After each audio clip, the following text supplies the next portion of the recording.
Welcome to this edition of the weekly webinar series of the Committee on the Present Danger China, bringing you information about the danger that we face from the Chinese Communist Party.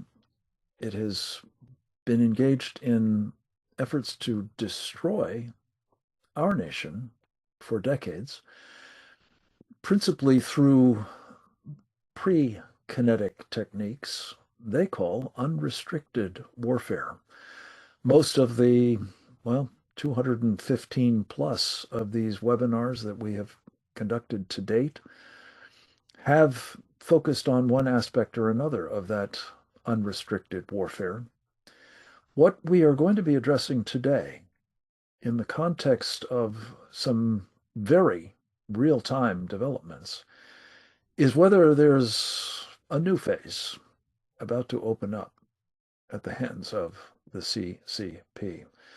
Among the new developments are that the Chinese Communist Party just announced that it was going to restrict dramatically exports of rare earth minerals, as they're known, to this country. We depend upon them critically for all manner of things, particularly commercial applications, but even military ones. And especially as one looks to future applications, notably, again, in connection with artificial intelligence and big data centers and the like, as we will hear from one of our colleagues shortly. This is very much a problem if we do not have access to such minerals, which the Chinese have assiduously, as part of their larger strategy for global domination, been cornering the market, if you will, and otherwise making available as they see fit to others. They cut off the Japanese some years back on precisely this line, and it's extraordinary that we still find ourselves dependent upon them for this portfolio of materials that have so many important applications. Another development is that the President of the United States has responded to that throwdown by canceling a meeting that he was going to have on the margins of the APEC conference coming up shortly. The president says that he has long suspected that the Chinese were, quote, lying in wait, unquote. And he has now been proven right. What exactly that means in terms of his further response is to be determined, I suppose. We hope that the substance of this particular program will both inform his decisions about how to proceed and catalyze a public demand for an action that I think can be described in a single word as a war footing, because we are at war. The unrestricted kind, for sure. The people's war kind, which the Chinese announced in May of 2019, a whole of society, total war, as they call it, and now possibly, in the very imminent future, a shooting war as well. To kick things off, I'm delighted to have one of our Committee on the Present Danger China members, a very valued contributor to this particular coalition and much else, in her role as the president of a terrific organization based in Los Angeles, California, the American Freedom Alliance. She brings to the role in this coalition's efforts of a woman who made an outsized contribution during the Cold War to the U.S. Navy's anti-submarine warfare technologies and capabilities. We will always be deeply grateful to Karen Sigeman for that work, as well as what she is doing at the American Freedom Alliance. Karen, we're very happy to have you with us. You have impressed upon many of us in the course of previous presentations, and a road show that you organized last year, an interesting insight into the situation we find ourselves in with respect to this warfare that's being waged against us. I hope you might touch on that in your remarks. Thank you so much, Frank. It's always an honor to be part of this august group fighting this war that we seem to be finding ourselves in. Yes, as you mentioned, we did a roadshow last year, World War III, which we also called World War Xi, denoting how the Chinese Communist Party has played, again, your word, outsized role in the conflicts that we find ourselves globally. And we did one in Los Angeles, and we did 5 across the country.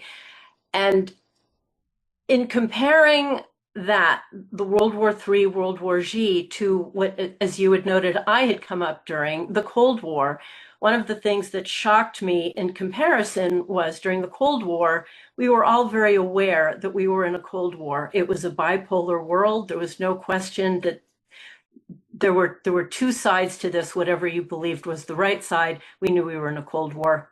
And it struck me so profoundly that as real and as profound and concerning as the current situation we find ourselves in with the Chinese Communist Party, there was this deep awareness. And what had come to me at that time was an analog. We have all heard the expression, if a tree falls in the woods and there's nobody there to hear it, does it still make a sound? And it struck me that there's an analogous query that one might pose, which is, if you're in a war and nobody will acknowledge it, can you still lose? And whenever I say this, people sort of gasp, because there is a recognition that all of that is true. So I want to just break that down into the 3 parts. If you're in a war, are we in a war? Absolutely, we're in a war. The Chinese Communist Party declared war against us.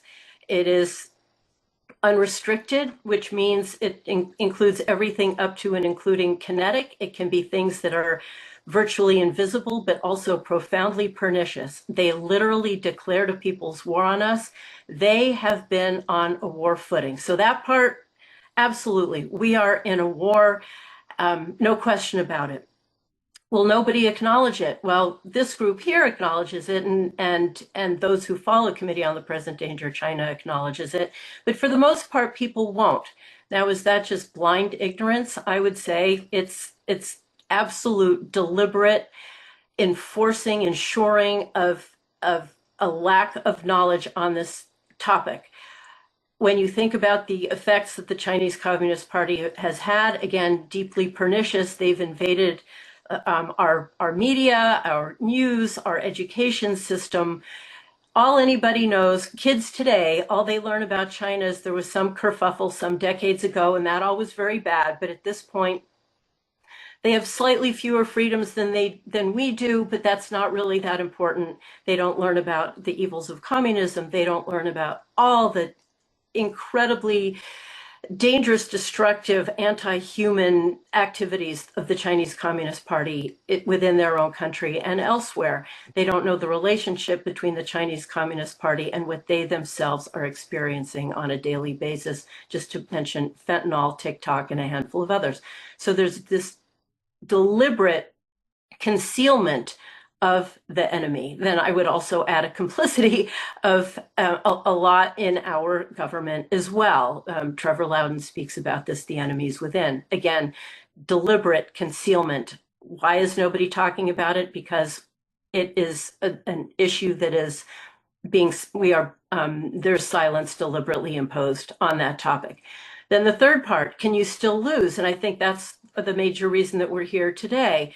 We have been losing in large part. War doesn't look the same now as it had in the past necessarily. You can still lose your country without a shot being fired. We have lost so many of our freedoms, so much of what we used to take for granted, again, without a shot being fired. What we're talking about today are those incursions. There's a whole long list, and everything the Committee on the Present Danger China has been discussing week after week is part of exactly that war. They are well poised right now to have it go kinetic. I keep being reminded of the Trojan horse, where Troy was protected by a wall and gates, and the Romans built a horse to breach, to go into the city and invade. There's been no need for any such construction to have occurred. They are inside our walls, in large part at our invitation, at other times through various means of deception, in our universities, again, in our media, in our farmland. Throughout our society, we have invited them in with open arms. It's a shocking state of affairs, and as Frank noted, they have been on a war footing. We have not. We barely even acknowledge it. So I so value the work that the committee does. I'm horrified that this work has to be done. I'm horrified at the topics that will be covered today, but they must be covered, they must be addressed, we must be made aware of the threats that we are facing so that we can best get on our own war footing and address this situation. Karen, thank you so much.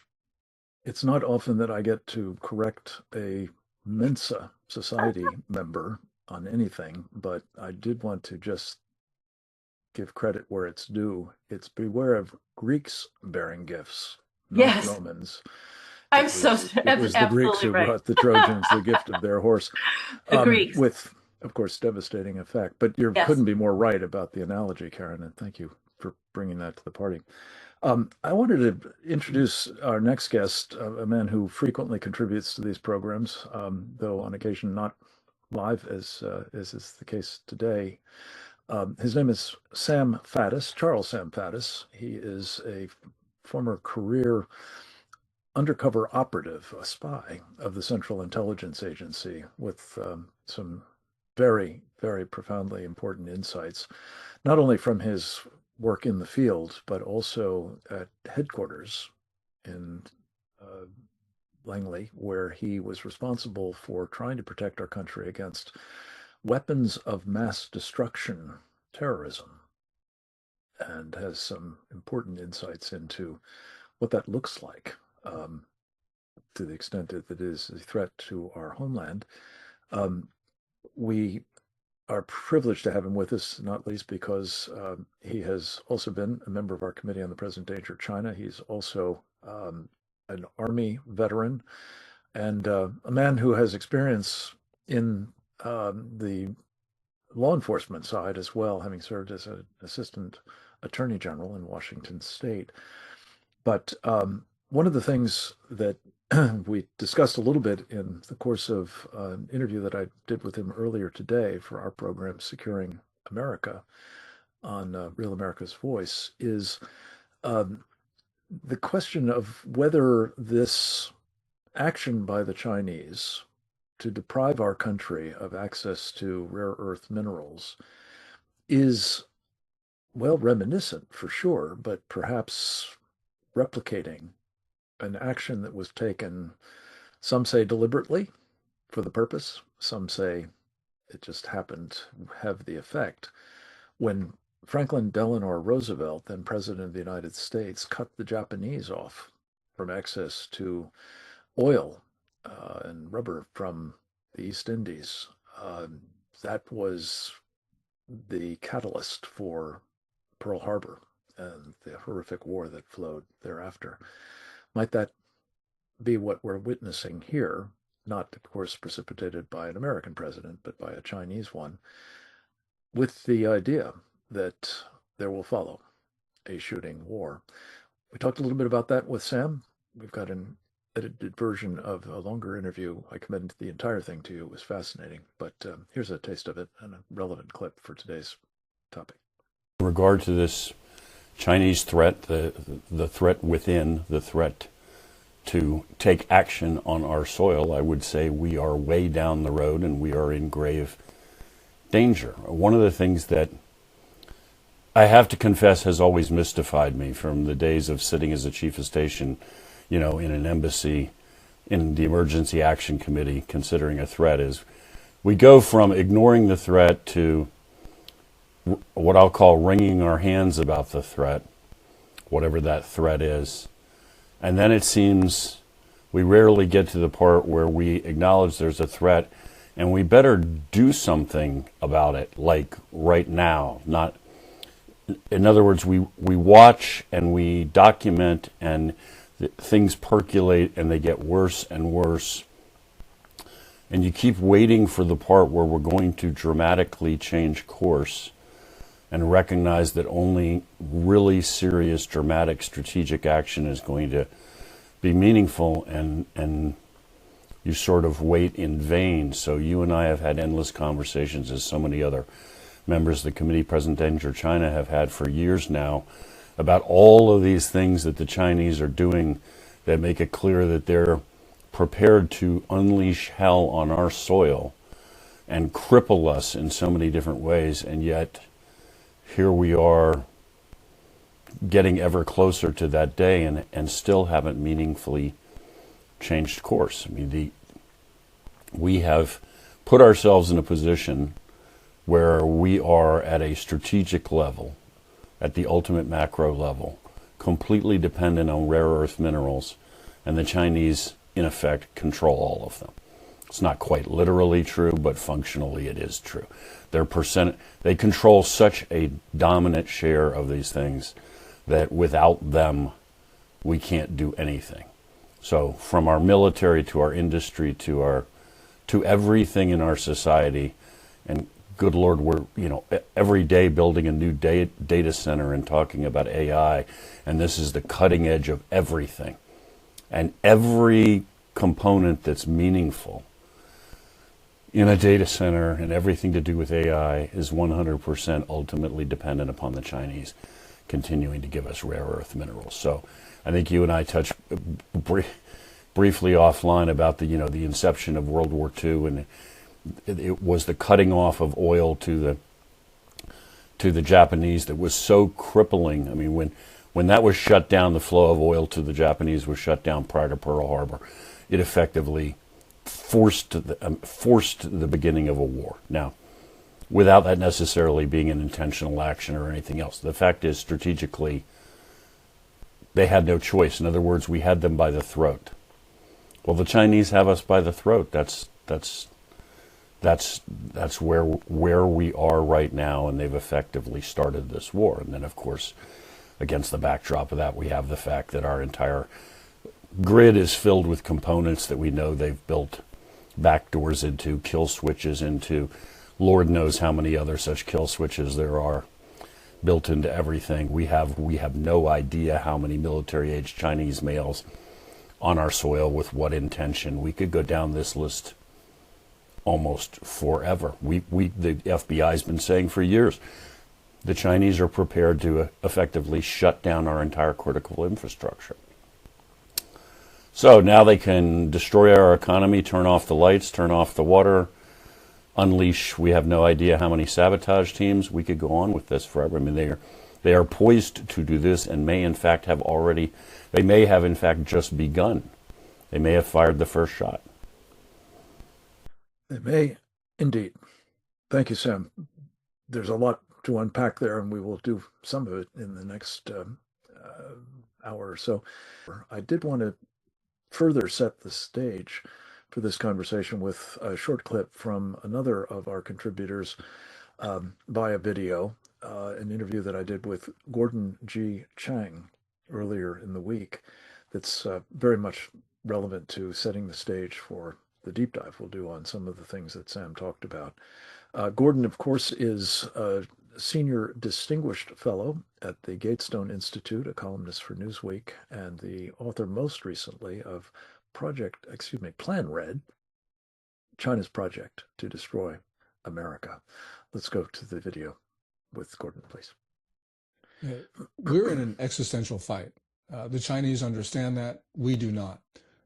In May 2019, People's Daily carried a landmark editorial that declared a people's war, as you point out.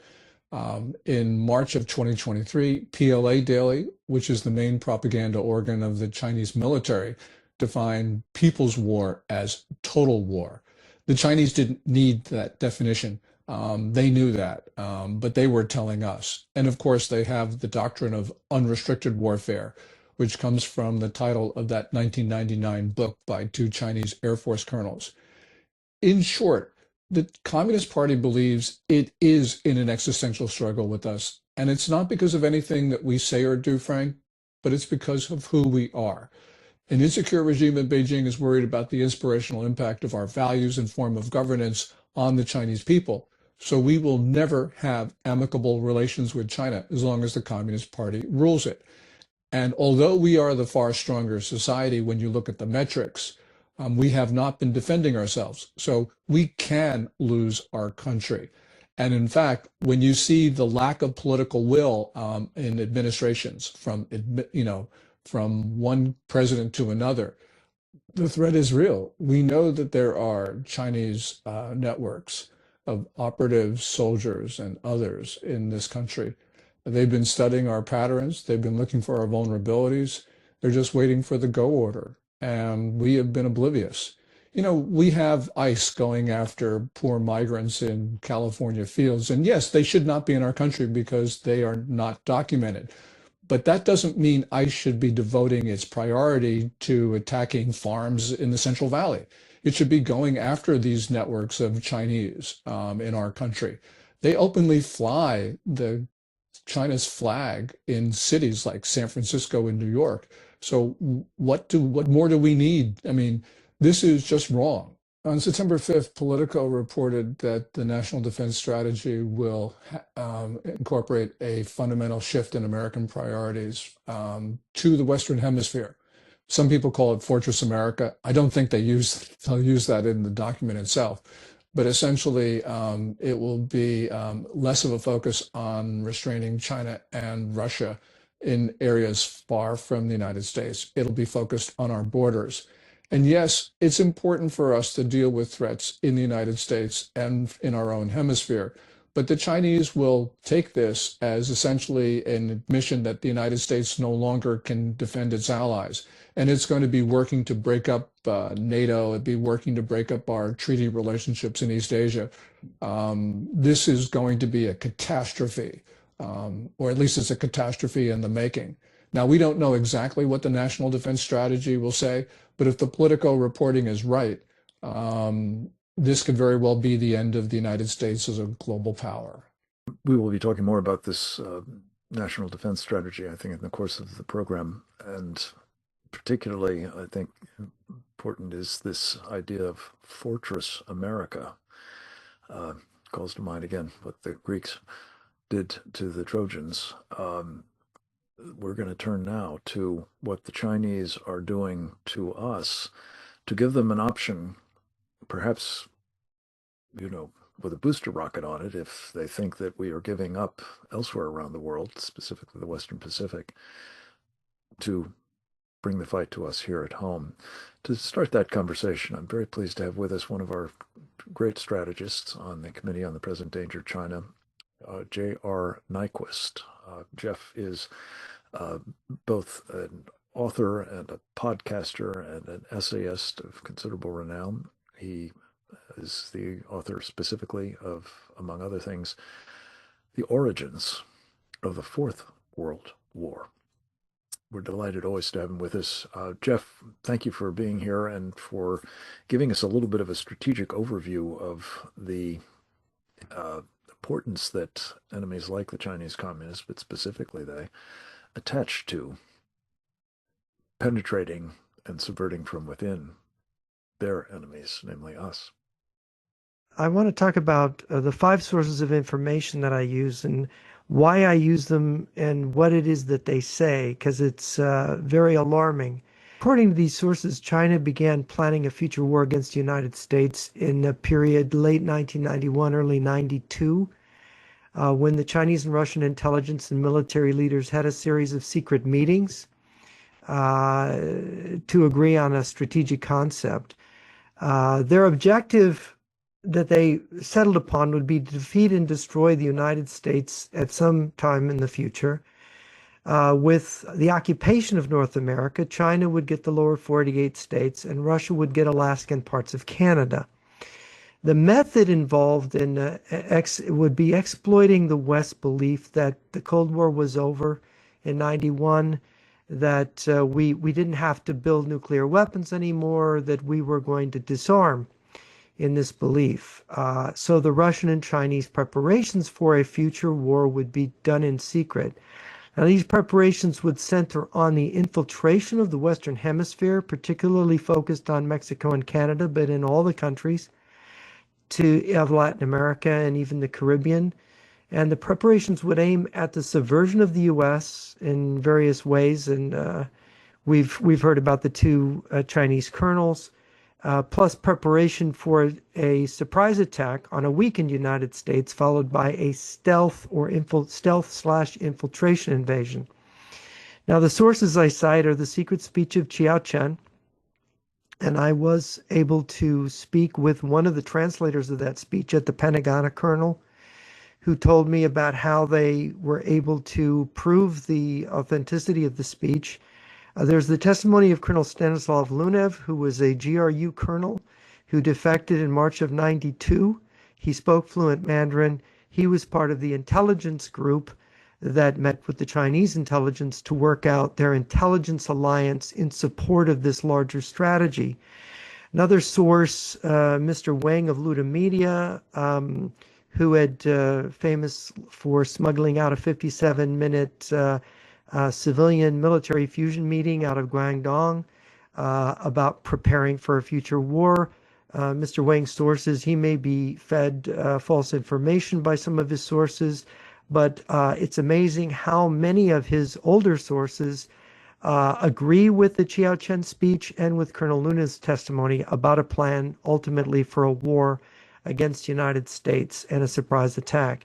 Then there's information out of Canada, the Sidewinder report of 1997, which now is declassified in Canada. I spoke to people there about it when I was there a year ago. This report talks about the infiltration of Canada, the taking over of Canada's political system in order to use Canada as a passageway into America's flank, to attack America in the flank. You've got sources out of Mexico, not only Scott Gulbranson, but there's other ones about China's infiltration of Mexico, which is quite extensive. And Gulbranson had done investigative work back 24 years ago, his book, The Silent Invasion. My conclusion about this is that these 5 sources of information point to a future surprise attack followed by a stealth invasion of the United States along the lines of the German invasion of Norway in 1940. This is what Colonel Lunev underscored, that you can't attack the United States successfully if the United States is warned in advance that you're coming. You also have to have a nuclear surprise attack against the American Navy. There was recently a lecture given by a United States Air Force Brigadier General in California about how the Chinese forces are preparing for exactly a surprise attack, literally a Pearl Harbor style attack on the U.S. Navy. And we see this in the satellite photos of the giant test range in Western China, where they have mock-ups of U.S. aircraft carriers and destroyers on rail lines that are moving targets that they use for their anti-ship missiles. The Chinese are preparing very seriously for a naval war in which missiles are used to destroy American ships. According to Lunev, also, the operation ultimately depends on an initial surprise attack, but also infiltration of the U.S., infiltrators, and we've seen this across the American border with a lot of Chinese, an increase of Chinese nationals, men of military age, illegally crossing the border. And Scott Gulbranson wrote extensively about the smuggling of weapons into Mexico and then on into the United States, secret weapons caches, which is something Lunev also testified before Congress on, how secret weapons caches were part of this. So all this gives us a kind of picture. Also, we have, discussion of biological and nuclear weapons being smuggled into the country, and the use of drones, which Mr. Wang talked about more than a year ago, that China was preparing drones to smuggle into the U.S. to use in the same way that the Ukrainians used drones to attack the Russian Strategic Air Force some weeks ago. So that's basically the overview. Fantastic. Jeff, thank you so much. As always, your corporate memory is invaluable in these kinds of conversations. We're going to turn next to a woman who has distinguished herself as, I think, I call her a binational treasure. She hails from Canada, but she has been devoting much of her professional life to raising awareness on the part of Americans about the threat we face from the Chinese Communist Party in a part of, well, our country that is mostly considered to be something else. A lot of water, for one thing, in the Central Pacific, but some critically important strategic islands that Americans have actually fought and died to keep out of the hands of our enemies, or wrest, more to the point, from, in the case of World War II, following FDR's actions from the Imperial Japanese. Her name is Cleo Pascal. She is a senior non-resident fellow at the Foundation for Defense of Democracies and a great ally in all of these efforts and friend of mine personally, as well as I think the rest of our team. Cleo, thank you so much for joining us. I know you have to jump off early, so we wanted to get to you and make sure you had time to make your inputs into how, in particular, what the Chinese are up to in the Central Pacific, our western border, as you call it, that is an indication of a problem there, but also what they're up to, as Jeff has just described more generally. Thank you very much for having me and for covering this this part of the United States. I'd like to talk about what the United States actually is geographically, and sometimes Americans don't realize how much of the United States there actually is. In order to do that, it helps to see on a map. So this is a map of everything that's in that kind of turquoisey color. That's the United States of America. These are the obviously. And it's showing the exclusive economic zone. So the way that works is if you have an island or a coastline, you can claim up to 200 nautical miles off of that coastline. So this shows not just the land of the United States, but the exclusive economic zones of the United States. And you can see how much of the Pacific is actually the United States of America, with Americans living there. The northernmost part of the United States is in Alaska, and the southernmost part of the United States is in American Samoa. The easternmost part is U.S. Virgin Islands, and the westernmost part is in the Marianas, Guam and the Northern Mariana Islands. And these are Americans just as much as somebody living in Chicago. But often they're not thought about, and especially I think what we're going to see, a lot of us are holding our breath about the national defense strategy, as Mr. Chang was talking about, was how the definition of homeland will be defined, and whether it really will just be the lower 48 or whether it will be all of these other locations, which in some cases, as you said, Mr. Gaffney, a lot of Americans died for. Guam became part of the U.S. as part of the Spanish-American War. The Northern Mariana Islands, which is they're separate U.S. territories, even though they're kind of contiguous. The Northern Mariana Islands, that's the Battle of Saipan, the Battle of Tinian. A lot of Marines were coming up on the 250th anniversary of the Marine Corps. A lot of Marines died there so that they would be in a position to strike Japan. I think that those locations, especially CNMI, the Commonwealth of Northern Mariana Islands, which is where Saipan and Tinian are, I think that's the most penetrated part of the U.S. by the Chinese Communist Party. They studied in great detail World War II, much more so, I think, than many of our strategists. There's a great paper written by Toshio Shihara about how the PLA studied both the Japanese and the American sides of the battles in World War II. And when you see the Chinese going into very specific islands, a lot of the places that they try to secure right off the bat are places that were strategically highly important during World War II. So in the Solomon Islands, like Guadalcanal, when they flipped the Solomons from Taiwan to China in 2019, the first place they went after was Tulagi, which was the first place that the Japanese went after. They went after it through political warfare, but the outcome of having control over that strategic location would have been the same, and without really raising our flags. In the context of the Commonwealth of Northern Mariana Islands, it's about 50,000 people live there. As I said, I think it's one of the most penetrated parts of the U.S. You had a Chinese casino that set up there when it first started operating in the end of 2014. In the first 3 months of operations, $5.3 billion of Chinese money flowed through that casino and effectively became part of the U.S. financial system.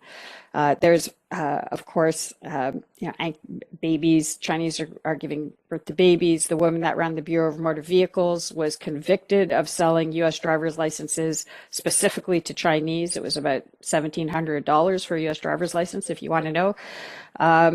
And even currently, the woman that represents the Commonwealth of Northern Mariana Islands in Congress, in U.S. Congress, is continuously pushing for a situation where right now Chinese can enter the Commonwealth of Northern Mariana Islands without a visa. It's the only part of the U.S. where Chinese can come in without a visa. They're not supposed to leave the Commonwealth of Northern Mariana Islands, but they are in fairly high numbers illegally taking the 60-mile boat ride to Guam, where they've been found on the U.S. military bases in Guam. So if you're talking about infiltrating a force in a highly strategic location in order to be able to disable U.S. capabilities from the inside, that's already in play. And of course, in any Taiwan contingency, both Guam and the Commonwealth of Northern Mariana Islands are a big problem for China. So of course, they would try to identify and disable critical nodes within both CNMI and Guam, and they've had a free run of it. Like I mentioned, Chinese still can come into the Commonwealth of Northern Mariana Islands with no visa. They fill out an online form, and that's it. And that's something that the woman who represents them in Congress has been pushing for, and she's also pushing for a reinstatement of Annex 6 of the U.S.-China Transportation Agreement, which would allow unlimited direct flights between mainland China and the Commonwealth of Northern Mariana Islands and Guam. And because, of course, the Chinese have control over the customs on their side and potentially have bought up key people on the U.S. side, that would be that would give them the ability to flow all sorts of stuff directly into Guam and CNMI apart from people. And we've seen the compromising of critical infrastructure via Volt Typhoon as well. So this is one of the U.S.'s most strategic locations. A lot of Americans died there. When the CNMI joined the United States of America, this is the newest part of America, became part of the U.S. in 1986. The agreement that was made between the people of the Northern Marianas and the U.S. was such a document of trust from the people of the Northern Marianas that the U.S. would take them in as Americans, that the agreement is called the Covenant. But right now, it's not the Americans of the Marianas are being not treated as worthy of as much defense as people from the lower 48. And it's gotten to the point where the person who is the face of this area, CNMI, Guam, as well as the three countries of Palau, Federated States of Micronesia, and Marshall Islands, which were also strategically crucial during World War II. These are the battles of Peleliu, for example, Kwaj.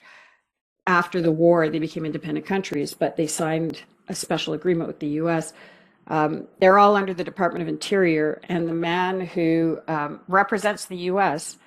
in the negotiations with that whole area, including Guam, is a man from CNMI called Angel Demipan, who illegally took Chinese money when he was running for office in the Commonwealth of Northern Mariana Islands. This is as per FEC filings. FEC found it was illegal funding. It had passed the statute of limitations, so they didn't charge him. But when he was in the legislature in Marianas, he also wrote the legislation that made it easier for that Chinese casino to come in. He is now the person, the point person, defending or taking the U.S. side of the negotiations and representing the U.S. government there.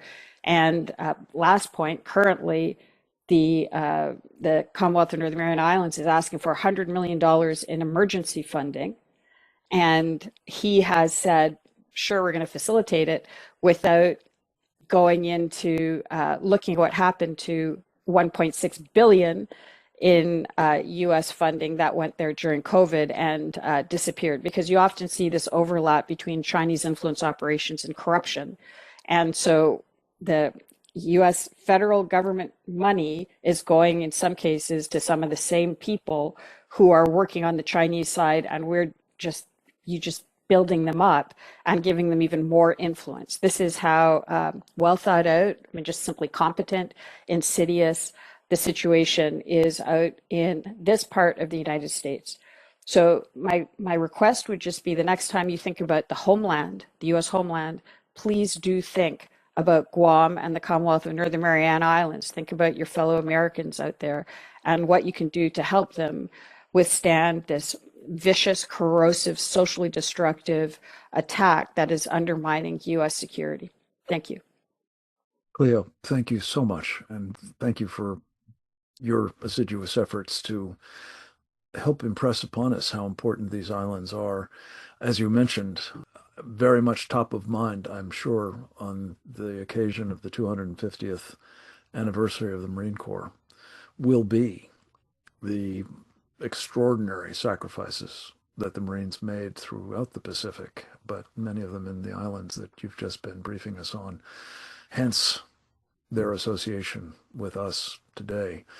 You weren't able to get into a great deal of detail on the other places that the Chinese are now moving to subvert some of these strategic islands, but I think you've certainly impressed upon us that the national defense strategy of the United States must include these territories.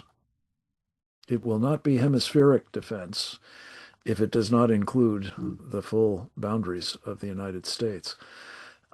We will be watching closely and almost certainly be talking about next week what is in the new strategy. I think it is expected to be released very shortly. We're going to turn next to another of our favorite contributors to this program, and who better to speak on behalf of the Marines than Colonel Grant Newsom, United States Marine Corps retired, a man of great distinction in the combat arms, but also he served our country as a Foreign Service officer in our embassy in Tokyo, the locus for his work in the private sector as well for many years as a successful businessman and entrepreneur. Grant is an important contributor both to the work of our Committee on the Present Danger of China as well as to the understanding of our population through his publications in various outlets, including Epoch Times and American Greatness, I believe, and also his best-selling book, When China Attacks, a Warning to America. Colonel Newsom, thank you once again for standing the midnight watch here for us from your forward deployed location. We're anxious to get your thoughts on this problem of the Chinese preparations, it would appear, for war, not just out in your neck of the woods, but here at home as well. Sure. Thanks very much, Frank. I'll be glad to, on behalf of the entire Marine Corps, deliver the bad news here. When you think about war, think about a fight, one thing you'd like to do is you ask yourself, well, what would I most like the enemy to do and what would I least like him to do? When it comes to China looking at the United States, they see that we are doing what they would most like them to do. And one of the things you want your enemy to do is to allow you to set up freely behind his lines. And if your luck is really good, to set up in your home territory. And that's what we've allowed them to do. The Chinese see the entire United States as an operating platform for the Chinese military, Chinese intelligence services, just for purposes of offensive operations, sabotage. The Chinese farmland that is owned in all over the United States very useful platforms. Marijuana farms, they dominate in states like Maine, Oklahoma, and California and other places. And they're all over the place. Chinese businesses, good operating platforms. Chinese are in our ports. And lately it's been reported that Chinese truckers are now getting into the US transportation network. And that allows you to move your people, your hardware, anywhere you want just on a moment's notice. Also, you wanted to make it to be easy to put your people in place. And we have certainly done that. When the Chinese have been operating police stations in the United States for a long time without the FBI having notice of it until quite recently, that shows you've got a problem. Additionally, the friendship associations, the Chinese diaspora, there's no problem for the Chinese security services and military to place their people in the United States, and they've taken full advantage of it. Moving hardware into your target country, into the US, that's easy. With Chinese shipping containers by air as well, there's effectively very little chance of the Chinese getting caught if they move something in, particularly via sea. So what is it that we would expect on day one of a fight, or before, most likely? You can actually see that it's not hard to figure out. You don't even have to be sort of a military person. Well, you're going to see armed drones going down the flight lines at US military air bases, taking out our fighters, bombers, refuelers, you name it. Chinese in US ports, well, the US Navy is going to get hit just enough so that the ships can't move. And we're going to find ourselves with a problem like Vladimir Putin had the other day when he lost about a third of his bomber fleet from Ukrainian missiles, a lot of which had been put in place by trucks. So we're going to see that. Infrastructure is going to be shut down. Our power grid, water supplies, sanitation, that's just going to stop. And it's well known that the Chinese are in the systems, both with their sort of hacking, but also the hardware. And so much of our system networks is Chinese, with the kill switches in it. And nobody quite wants to think about it. So think of what happens when our grid goes down. Imagine if you can't use your ATMs, Wall Street and the financial services, they all stop. Telecom systems don't work very well, if at all. You can see the nature of the problem. I'm using this very quickly. Our transport systems, those are going to have some real problems. Railways aren't going to be working well. Airports aren't going to be working. Even our river transport, the Chinese have bought up property at some strategic locations along some of our rivers. Highways, the choke points, the Chinese have figured these out, take down a few bridges, say going across Nebraska, and nothing's going to move very well.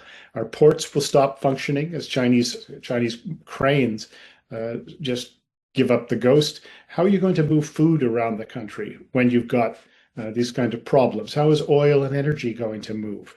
And be ready for some sort of a biological attack. And even the fear of it is going to hamstring us. Industry, well, we've seen what's happening now with the rare earth cutoffs. It's going to be complete and total. Pharmaceuticals will be cut. The resources that we need to make things like explosives. For the military, well, the Chinese aren't going to supply that. Expect a financial hit to take place as China dumps its U.S. holdings in U.S. treasuries. You're going to see terror incidents all over the place. That will be either Chinese special forces or Iranian, Venezuelan, the gangs, the Mexican gangs, etc., pro-Palestinian groups. The anti-war movement developing very, very quickly. Like instantly, that calls on America to stop and to also say that it's America's fault. And in all of this, the Chinese can say, well, we didn't do any of this. There's going to be an aspect of plausible deniability here. And so normally in these sorts of talks that I would always try to say, well, what should we do? But that's another seminar. I mean, the problems are so bad that this is what we need to somehow wake people up. And this reminds one of the 2010s. When it was impossible, you were not allowed to say that the Chinese military threat was such and such and that it was intended to harm us. You couldn't even say that. And then finally, people sort of woke up. But we wasted a good decade instead of preparing and getting ready and getting our own house in order. And that's about where we are now when it comes to the homeland threat. We've wasted a good 10 years. And now we have, at the very last minute, are sort of figuring this out, but I don't see any evidence that we have the sense of urgency to deal with it. But so that's the good news that I've just provided. But we are in a fix, and the Chinese, you've got to hand it to them, have taken advantage of the opportunity to set themselves up in our homeland to cause us no end of trouble before or on the day the shooting starts. Colonel Newsom, thank you. You've gone through the batting order that I very much hope we would present to our audience. Any one of these problems, truthfully, would be a very serious challenge. If the Chinese Communist Party, which has assiduously put into place all of them, decides that it wishes to activate them, the effect would be catastrophic, I think it is fair to say. The question of what do we do to try to counter this is one that I asked our colleague and friend Trevor Loudon, another member of the Committee on the Present Danger of China, to address. His specialty is the enemy within. He has done arguably more than anybody with a series of books and movies focusing on this theme to not only document the extent to which the penetration of our leadership in various fields, the business sector, Wall Street, academia, the media, and not least government at every levels, is an extraordinary resource for those concerned about the sorts of things that our previous presenters have described, particularly Colonel Newsom most recently, but also what the subversion, the elite capture means in terms of responding to these threats. One of the things that we've always asked Trevor to address in presenting on this subject is how could President Trump root out those captured elites, render them ineffective, and perhaps thereby making it impossible for the enemy to fully exploit the capabilities that they've, like the Trojan horse, brought inside our walls. What evidence is there that the Chinese are preparing for war? Well, I want to quote from the Communist Party USA. Now, this is back in 2010, when they were talking about what they would do if China got in a war with the United States, if the United States got in a war with China. And they said basically, if this happens, this will demand from us new energies to struggle and on yet another, perhaps the biggest domestic front against imperialism. Now, in communist language, that means they would join the fight from American soil against China.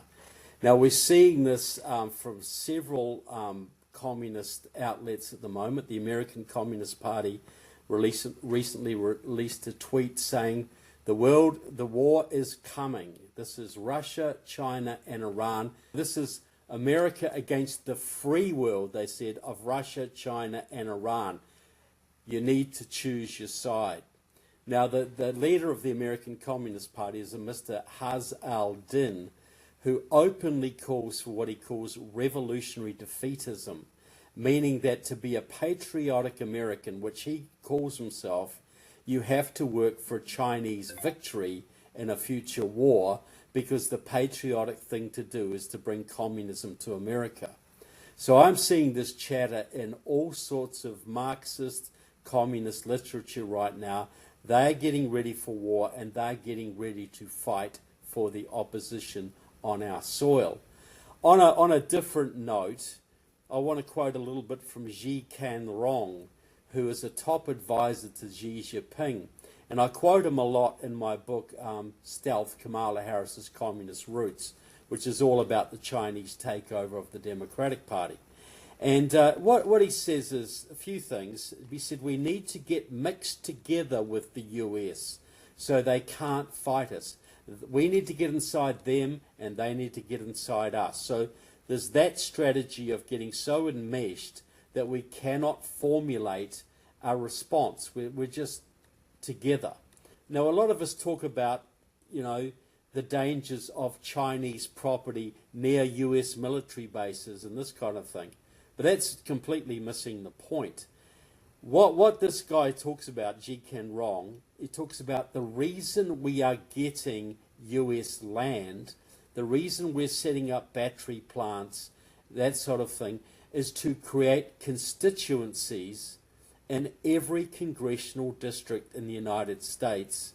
So if we have, say, 3,000 or 4,000 people employed in a congressional district in a car plant or a hemp farm or whatever, that local congressman is never going to criticize the CCP or the People's Republic of China because too many of their people are dependent on CCP money and CCP salaries. So there's an actual political motive for bringing business into the United States. And he says the ultimate goal of this is to turn the US by controlling, this is what he openly states, to get control of every single one of America's 435 congressional districts. That's their plan, to turn the US into the second standing committee of the National People's Congress, to turn the US Congress into a subsidiary of the Chinese People's Congress. So we need to understand that everything the Chinese do is in preparation for war or conquest. They have huge networks here. We saw them operating in, during the George Floyd riots. That was pro-Chinese communists from the Freedom Road Socialist Organization who have direct ties to the Chinese, who put pictures of Mao up on their Facebook pages, have people going to China and to Venezuela too, by the way, burning cities all over America. Very, very organized, very synchronized. And they were the same people who tried to start the recent riots in Los Angeles. But Frank's asked me to address how we get rid of this, because our biggest problem was we have so much elite capture. So many of our elites are captured by the Chinese. So many of our institutions, we cannot formulate a response, and we cannot alert the people to the dangers they face so they will rally. Now, this is what President Trump must do, and he must do it very soon. He must get the FBI to form a new unit which is specifically to go after foreign infiltrators, and it must be top-notch, elite people, not from FBI, not from CIA so much, but from IRS, from sheriff's departments, police departments, special forces, soldiers, detectives, and it's all about going after the elites. Then the captured elites, captured Hollywood, captured military people, whatever. Then the president must declare a 3-month amnesty for all foreign enemies and all domestic traitors. You got 3 months to leave the country and never return.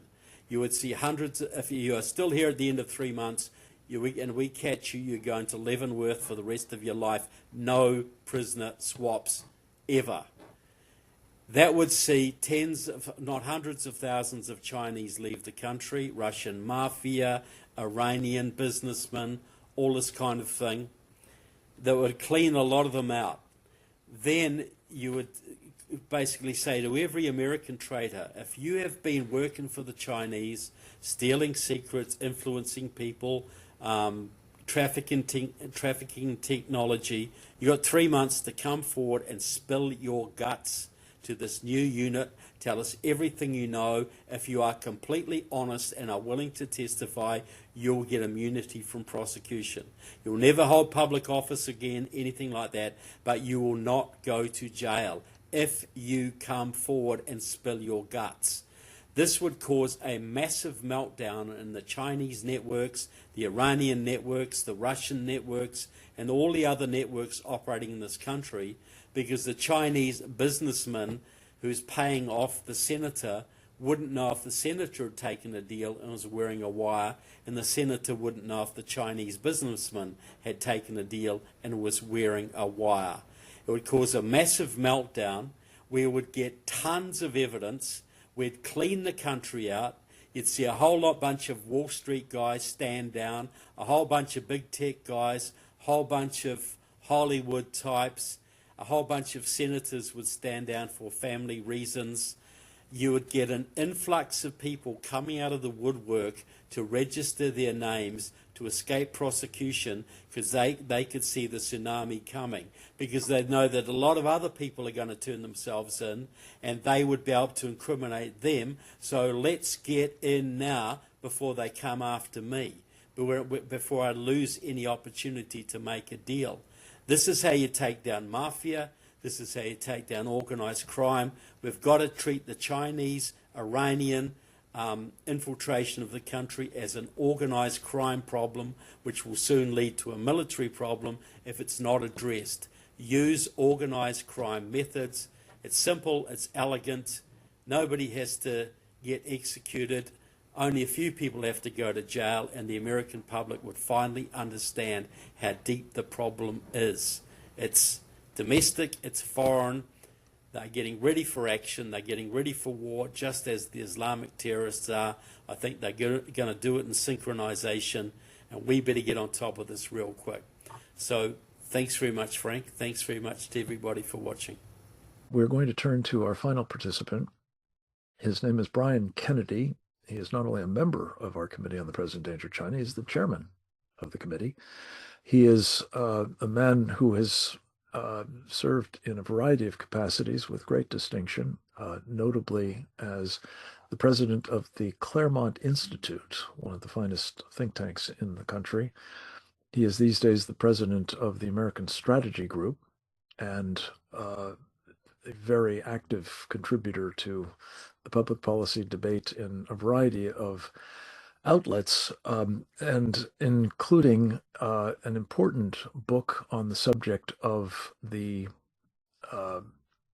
day, which is entitled Communist China's War Inside America, brought to us by Encounter Books.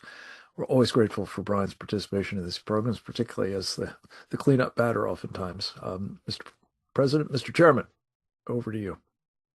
Well, thank you, Frank. Great to be with you. Great to organize this panel. I was listening with great interest to both Cleo and Grant. Very sobering stuff from everyone, but especially sobering from them. My father was a Marine, this on the 250th anniversary of the Marine Corps, and he actually landed at Tarawa, Saipan, and Tinian during World War II.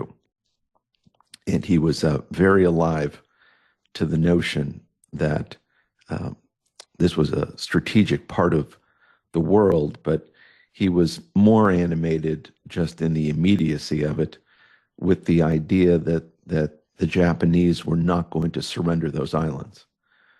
They were, the Japanese would say that they would, all the force of the world could not take those islands in 1,000 years.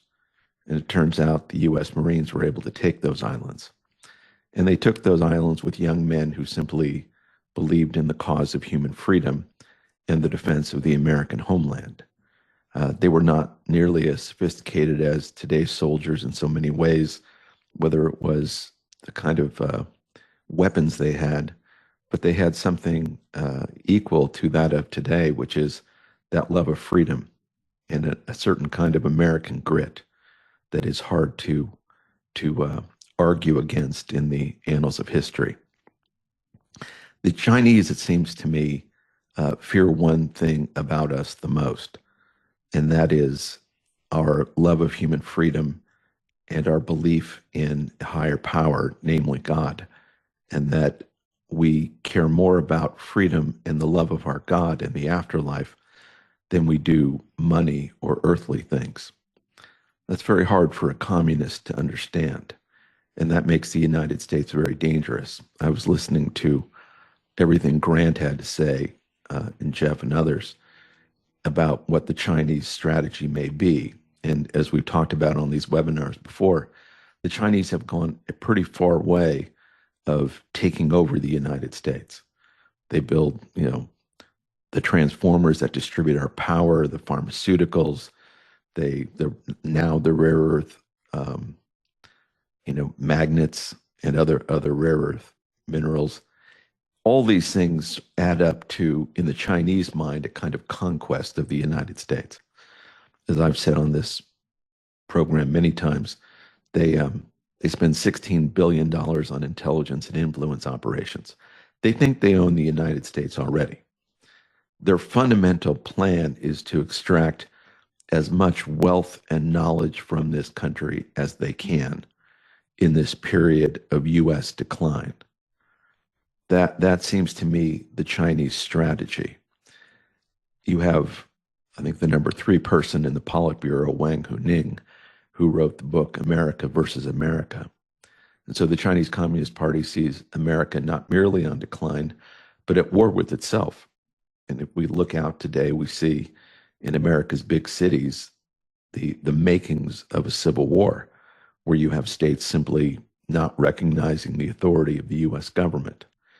And as Trevor Loudon has said many times, that is actively sponsored by Communist China, trying to push these radical groups within the United States to foment rebellion against the country and to weaken us internally. And they are pretty far, in their own mind, they're pretty far down the road on that. And then you have a president in Donald Trump who gets elected to office. Now, as I've talked about many times, it seems to me Communist China made war against President Trump during his first administration, when he was trying to stop the theft of intellectual property by Communist China. They declared a people's war that we've talked about ad nauseum. But they also started spreading COVID throughout the world. And they were prepared to use COVID as a method of war against the United States. And they've caused, $20 trillion of damage to the U.S. economy because of that, maybe 10 trillion theft of intellectual property. So they've done massive damage to the country, not to mention just the Americans who've been killed in the process. I think the calculation right now, and the place we need to be focusing on, is supporting President Trump and his policies, because I think they're going to change here shortly. And also to be alive to the notion that Communist China is going to wage war here in the American homeland, has been waging war here in the American homeland, and that we Americans have to prepare ourselves for that war. They may have imported 200,000 men of military age, special forces, during Joe Biden's administration. Okay, well, we're still 330 million Americans, and we're Americans who believe in human freedom. If they'd like to bring an army of 200,000, let's see who can win that fight. And Americans need to be prepared for that fight. Will there be terrorism? Quite likely. Will there be sabotage? Yes. Will there be a shutdown of the power grid? Yes, that is certainly possible. But if you back America into a corner, that doesn't mean we don't come out fighting. And the calculation for Communist China needs to be that we, the United States, are not going to just sit down and take this. That if you want to attack us on the American homeland, we will fight back. You want to challenge our interests abroad, we will fight back. We're prepared to do anything in our power to defend human freedom, our human freedom. And we have, the ability to launch nuclear weapons. We have the ability to engage in conventional warfare at a very profound level. Now, we don't want to do any of those things, but we're prepared to do so. Will that mean a radical change in the history of the world? Yes, it will. But Communist China can be under no illusion that simply because they may have the upper hand in certain areas, that the U.S. is not willing to use our own military and economic power against them. And I think this is really where President Trump is, what I think you're going to see with President Trump, a real change in focus. And I'm confident that the national security strategy that's supposed to come out quite soon, there'll be a classified version of that and an unclassified version. I'm very confident that it will reflect a very serious posture for the United States. So far, President Trump has tried in a variety of ways to present a world where everyone can be peaceful and prosperous. He has presented that to the Middle East, and we'll find out whether that's successful. My guess is there are still forces in the Middle East that don't care about prosperity. They simply hate America, they hate Christianity, and wish to destroy it. And we Americans stand in their way. So does Israel. But Israel is just the immediate focus of their attention that ultimately the Islamic world means the destruction of the United States. And so just because we have this peace deal with, or not we, but a peace deal between the Palestinians and Hamas and Israel, that doesn't mean that we Americans are out of the woods. The war against America will continue by the Islamic world. The Chinese will help that war that the Islamists will pursue against the United States. They don't care about money so much as power. And I think one of the lessons we're learning from the Chinese is they care much more about power than money. President Trump presented them a world where they could become wealthy and be, a very advanced nation in what they're doing. And yet they continue with this notion that they're going to wage war against us. And in the face of that, the United States simply has to be prepared with President Trump as the leader of the country to do everything in our power to make sure that we're defended. And so whether it's deporting millions of people who came during the Biden administration, we absolutely need our own special forces operating in this country to root out those 200,000 Chinese special forces. That needs to happen at once. Americans need to be prepared to help those special forces if need be. We need to make sure that we have the most advanced weaponry there is, whether it's nuclear weapons or national missile defense. We need to have the best of both. We need to make sure that our economy is humming, and that Americans are working hard, and that there's as many opportunities for them as possible. And so as dire as things may be, Frank, I'm confident that the United States is going to rally here and get many of these things right. However disadvantaged we may be, we still have the creativity and brilliance of the American people with which to rally around. And President Trump, I think, understands that clearly and will be doing everything in his power over the next several months to make sure we're prepared for the war ahead. So thank you, Frank, and thank you for organizing all of this. Thank you, Brian. And from your lips to God's ears, as they say. A lot to talk about and not a lot of time to do a proper round of Q&A, but just very quickly. Cleo, I just wanted to ask you a question. You have put a laser designator, I guess I might call it, on this fellow Angel Demapan. He would seem to be someone you don't want anywhere near the front lines of defense of our republic. Is there any effort being made to establish where he comes down on this fundamental question of fulfilling his oath of office to support and defend our Constitution of the United States? So he seems to be relatively low profile within the office, but the indicator for me is that he is advocating for $100 million of U.S. taxpayer money to go to CNMI with no particular strings attached, but particularly with no attempt to clean up the previous corruption. I think if he was somebody who was acting in the best interest of the people of the Commonwealth of Northern Marianas, many of whom are sick of just living in an environment that is so corrupt. I went there to attend the funeral of Governor Palacios, who did try to clean it up. He died suddenly in July. And at his funeral, I had people brush by me in crowded rooms and say thank you, because we've been covering it, obviously, and then moving on. But they didn't actually want to be seen with me. There was such a sense of fear in the community of being associated with people who would question the corruption and the Chinese activity, that they didn't want to be seen with it. And They don't want to be seen with me. We had Steve Bannon covered the funeral and the mass live. There was very little representation that came out from the U.S. government to attend the funeral. And in fact, the person who was representing the U.S. government, the administration, the highest ranking person, was Angel Demipan.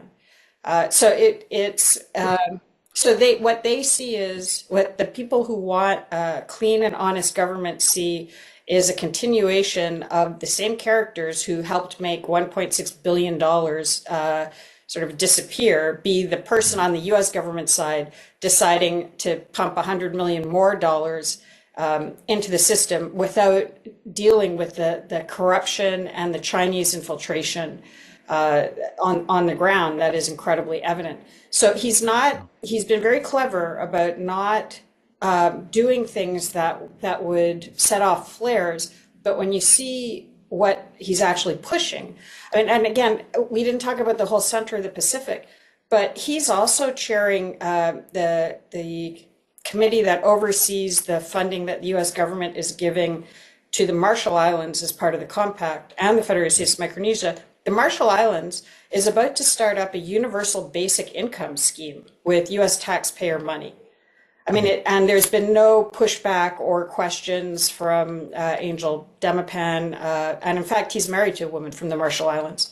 So I don't know what to say, except that I know many people within the CNMI who came up and said thank you. Some of them also said it was actually painful for them to see Mr. Demipan being the one speaking at the funeral of Palacios and Governor Palacios, things like that, because it just looked like Washington really didn't care, to the point of sending this person who was found by the FEC to have taken money from a Chinese casino and from a Chinese company called Honest Profit to run his campaign.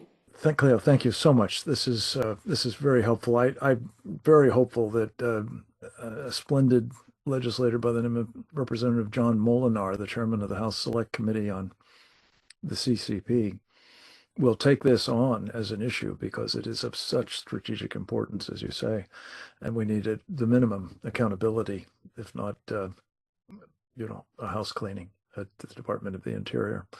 Let me turn to Colonel Grant Newsom, if I may. Colonel, we're talking about this national defense strategy.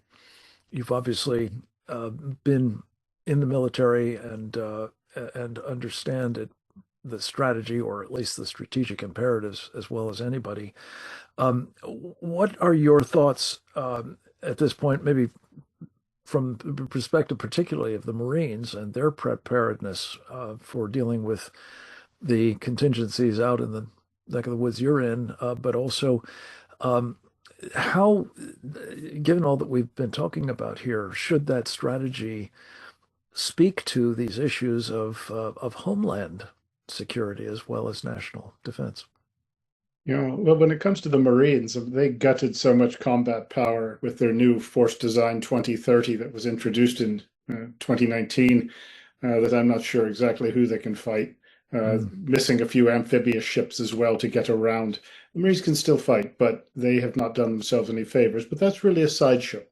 When it comes to the new national defense strategy, what I'm concerned about is that, like most of these strategies, it's going to mean everything to everybody, and people will be able to interpret it however they want it to be.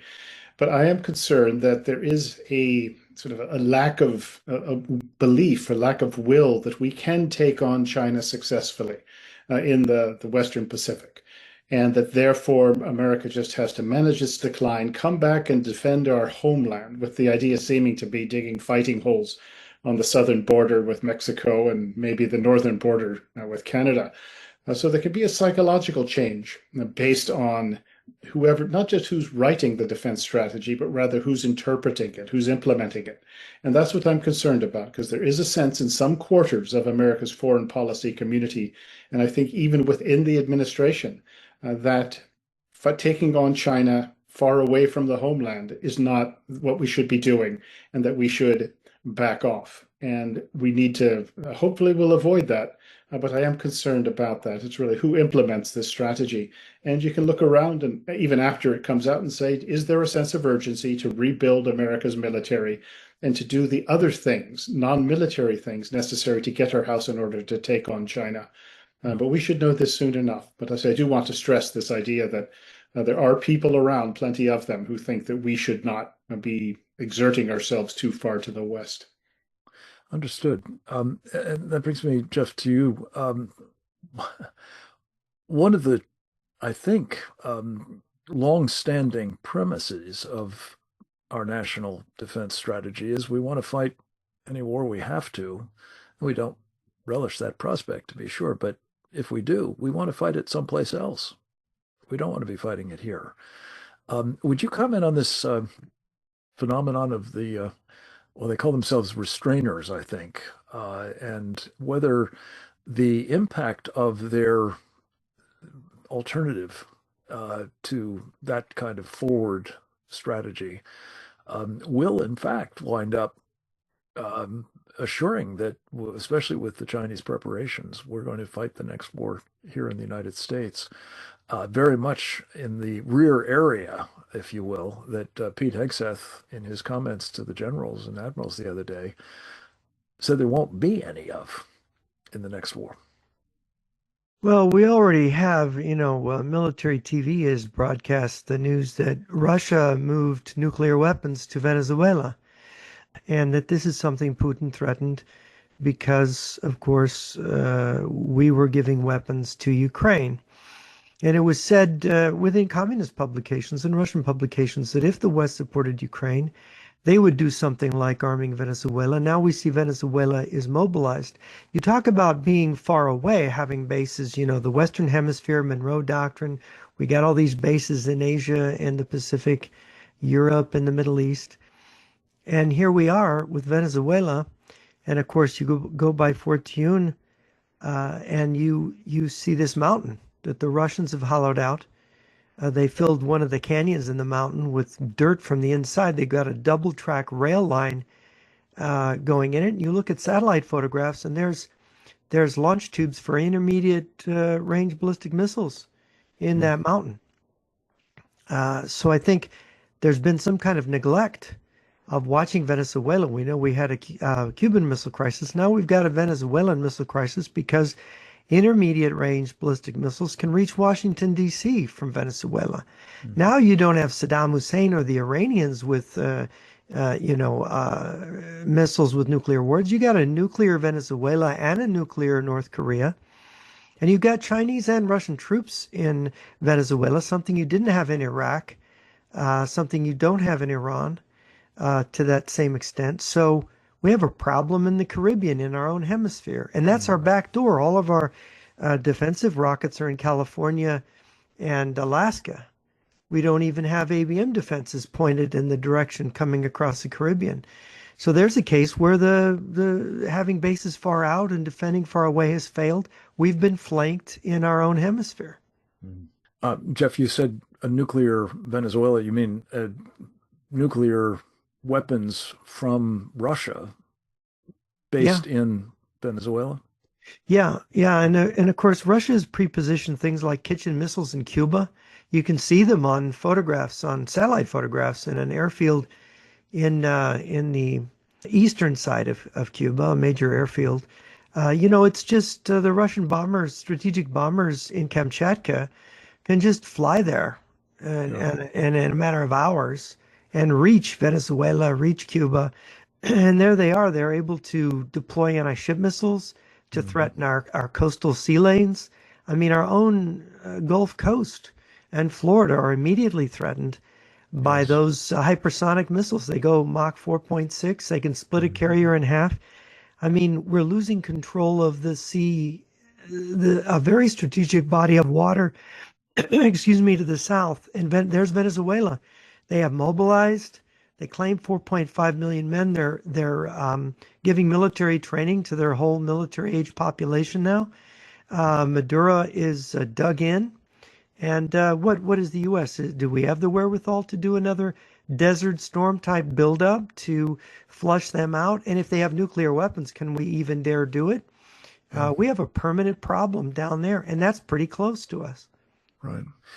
We, of course, as you know, have got a Marine expeditionary group on ships off the coast of Venezuela at the moment. We've had the Nobel Peace Prize awarded to the woman who rightfully should be the president of Venezuela at the moment. This is likely to be a very dynamic situation in the period that we're talking about here of enemies within not only this country, but within our hemisphere.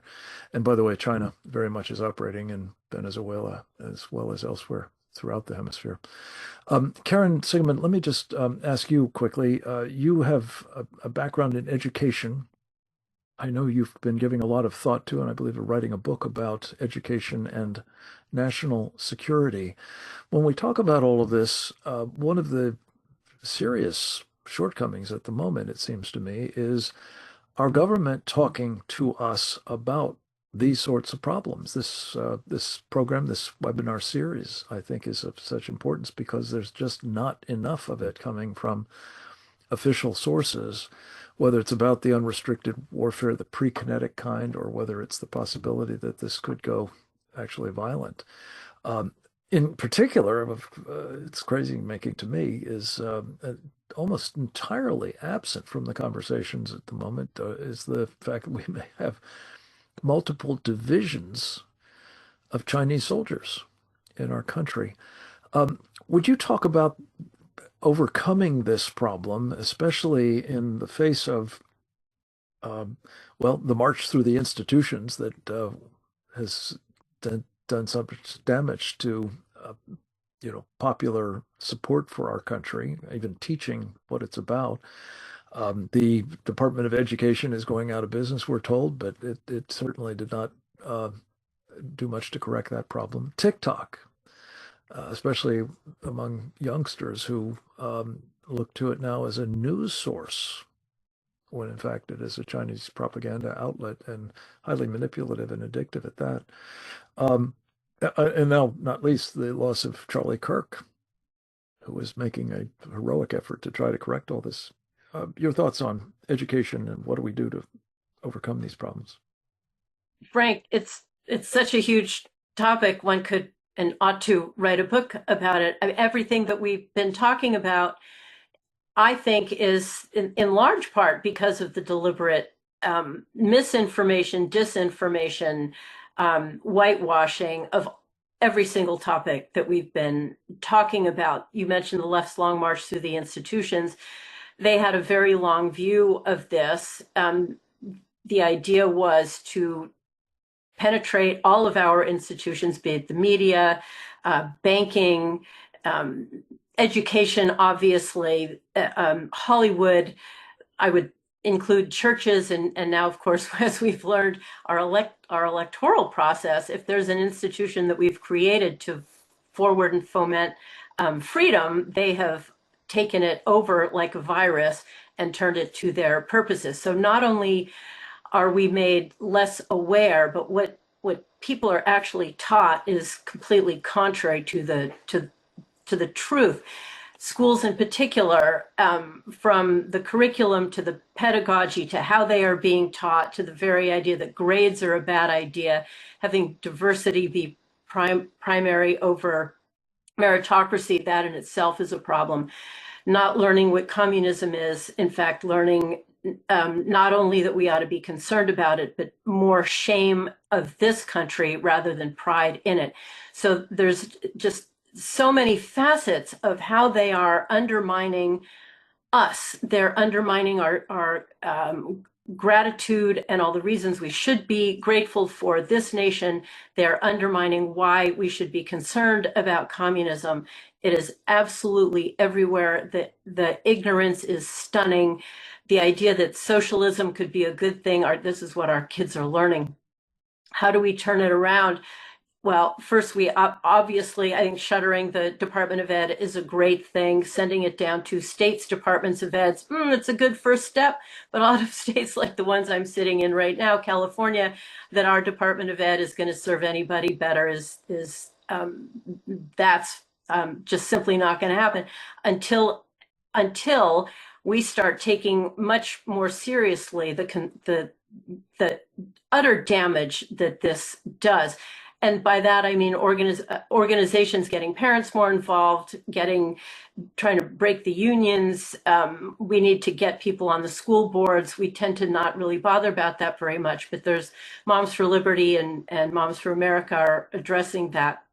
Parents need to get more involved in obviously one can have more power on a local level than a national level, so that's great.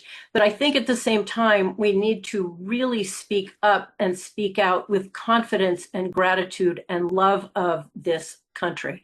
Not only do we need to tell the truth about the threats that we're talking about here, but we need to be very clear and very confident that this country is the hub of the free world, that attacks around the world we are the ones who are standing for freedom.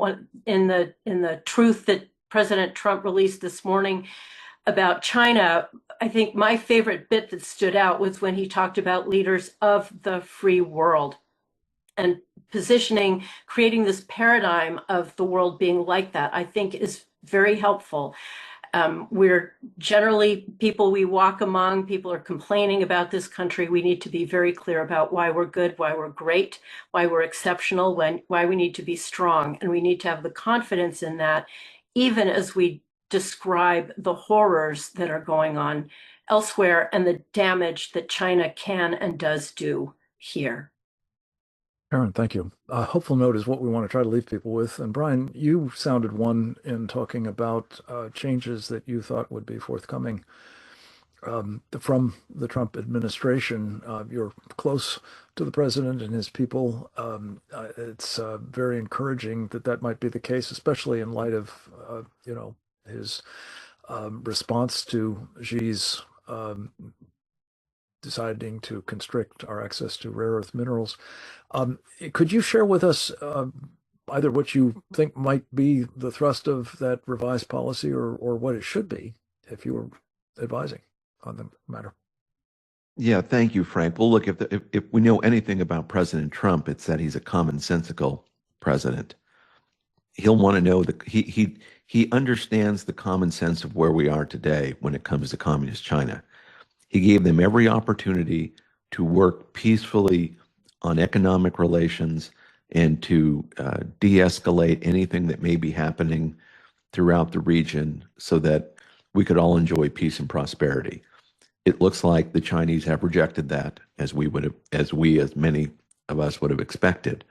My guess about the national security strategy is that it's going to have a pretty aggressive approach when it comes to communist China.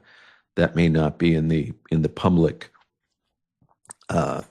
edition of this. I've not seen it, but I will tell you that the fact that the president wants to have a first-rate nuclear arsenal and a golden dome for the United States means that he's starting in the right place, which is what is the worst thing they can do to us and what is the worst thing we can do to them. And are we excellent on both those fronts?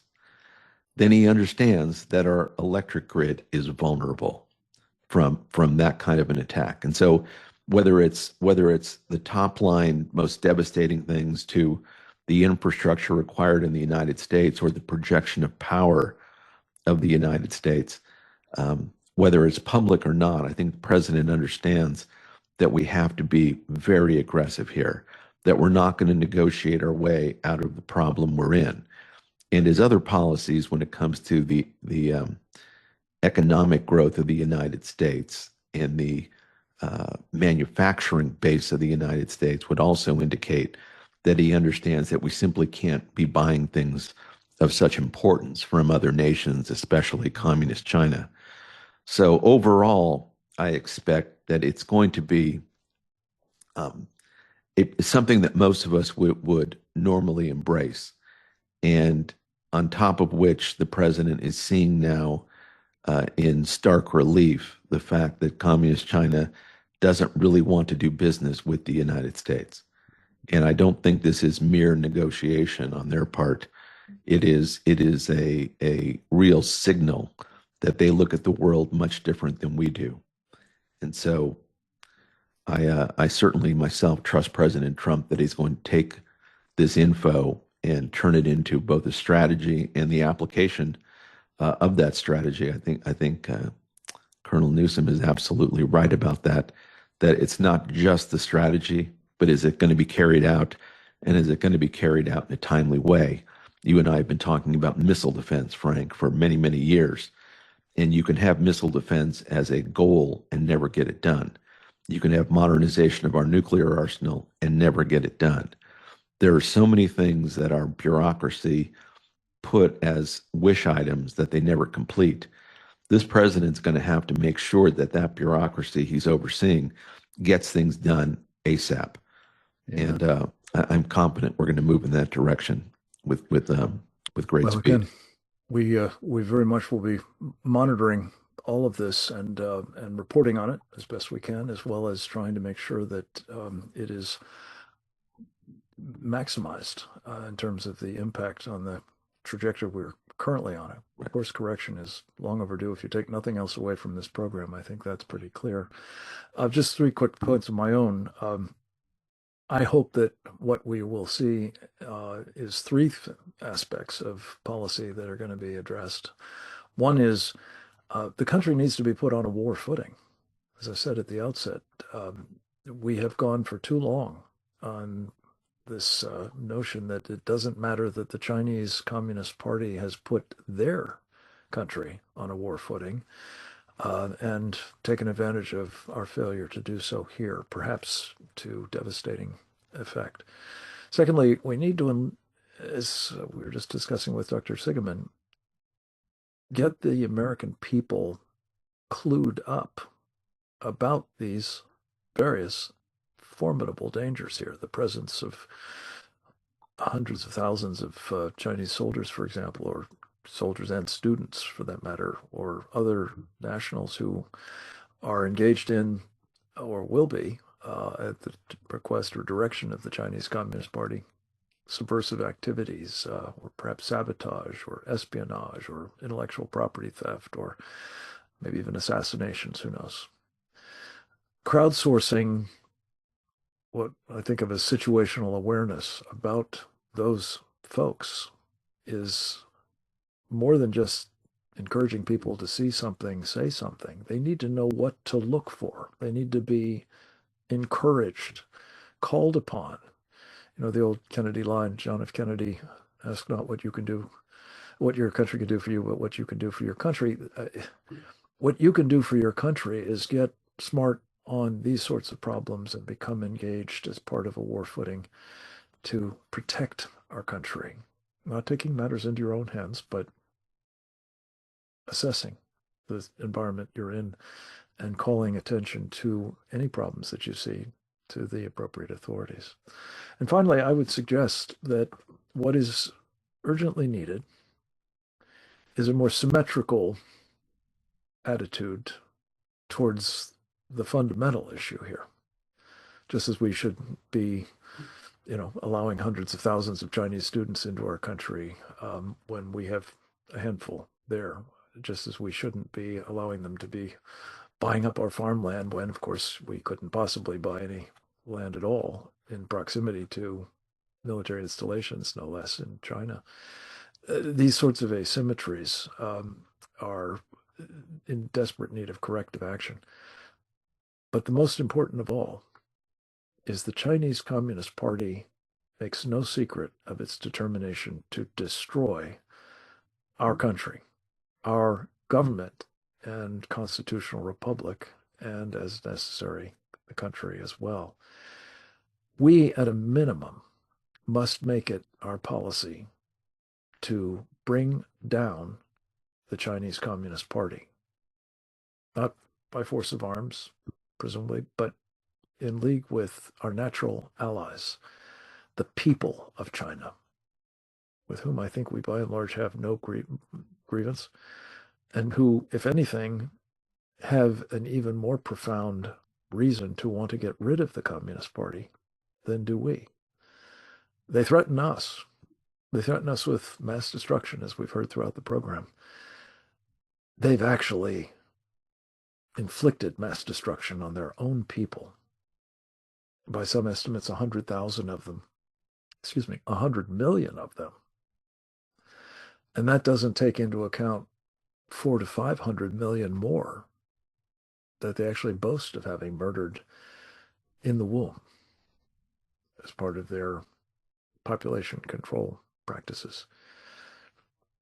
That murderousness makes, I think, the people of China important allies, and we should be doing everything we can to help them liberate themselves from this regime that, as I say, has terribly brutalized them and threatens us as well. With that, we'll bring this particular edition of the program to a close. We've gone a little bit long.